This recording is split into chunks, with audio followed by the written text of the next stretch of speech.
But I want to give a little bit of love watching the game last night and throughout the course of the season.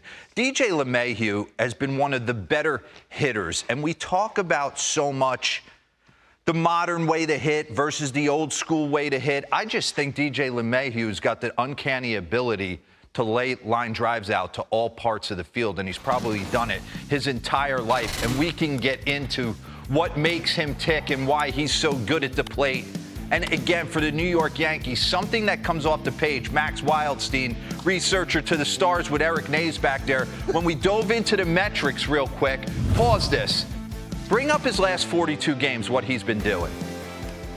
Because he's kind of changed his MO. You look at his batting average, 340, on bases through the roof. The slug is at 494. The walk rate's up and the weighted runs created plus park adjusted, 82% better than your average big leaguer.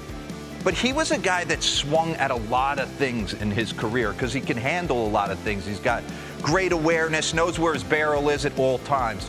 But when you peel back his numbers this year, he's swinging less, he's walking more, which is kind of mind-blowing because he's leading off in front of Aaron Judge, arguably the best hitter in the game. So you would assume he'd be even more aggressive because guys don't want to pitch around DJ LeMahieu and put him on base to face the beast that is Aaron Judge. But his numbers kind of mirror that he's doing something a little bit different. All right, so let's go into the tape. What makes him so successful? Well, the same thing that made my old teammate in Texas, Mikey Young, so successful. When in doubt, I got bullet to right in my back pocket. Run that back real quick. And not everybody can do this. And what do I mean by that? You almost have a sinus where you hear golfers talk about all the time. When in doubt, when they're struggling, they either hit a cut or a hook. What do you play? Most guys play a fade, and they go to that when they're struggling. At any point when DJ LeMahieu doesn't feel like he's totally comfortable in the box, he could just pull this out. A little two-seamer down. Let me shoot it through the 4-3 hole. And it's consistent. And what I love about DJ LeMahieu, I don't think people realize, is how big he is. And he kind of plays that small man game at the plate, but still has big enough power to drive the ball out to right field so he doesn't deviate what he's trying to accomplish. The reason I show these close takes is bring up the next board for me, S-Rod, so we could show the people at home the fact that he has been walking a little bit more. You take a look at his career splits here. 2015, 2018 with Colorado. 309 batting average, a 370 on base, and a 429 slug right there. His career splits. 2019, 336. That was his monster year when he first came over to the Yanks. And then 2020, 2022, more back to the same of what he's been his entire career. So I want to dive into a few home runs from him for the right side as well. Nice, nasty take again. We'll get into the StatCast numbers of him walking a little bit more. This is opening day. 4-3, big spot against the Boston Red Sox. You don't know how the season's going to go. You want to have a batting average when you get in the car. And when's the last time you seen DJ LeMahieu show that kind of emotion? This at bat for me, this was in middle of July. This was one of those big-time ABs. They're down 2-0 against Houston. He gets a middle cut heater right there to go 1-2, and then he goes to work. And what I love about him is he knows Javier's got the nasty slider. Takes the heater in, slider away. Heater in, slider away. And what does he do? Tells himself, I have to keep my hands back. Run that back. Pause right there.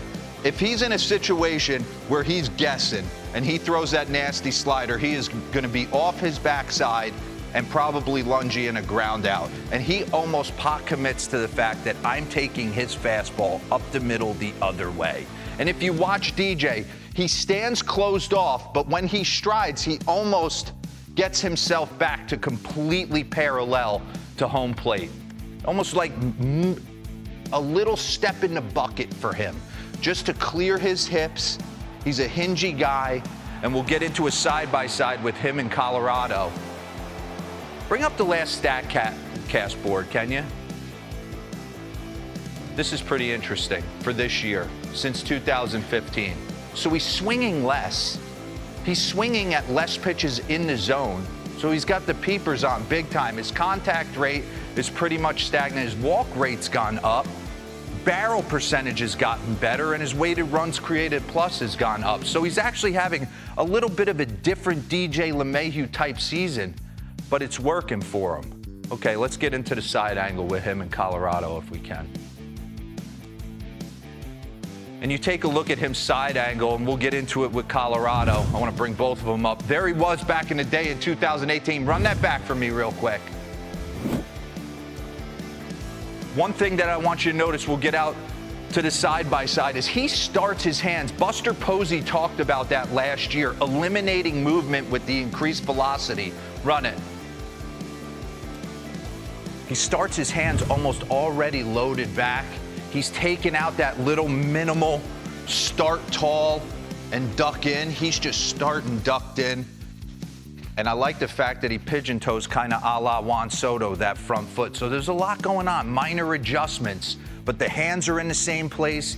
He's able to drop his bat in the slot continuously, and he has been really good. He's the one guy, when he walks in the door, you know exactly what DJ's bringing to the table. Booney can slot him in that leadoff spot, move him around the diamond. Just a ball player.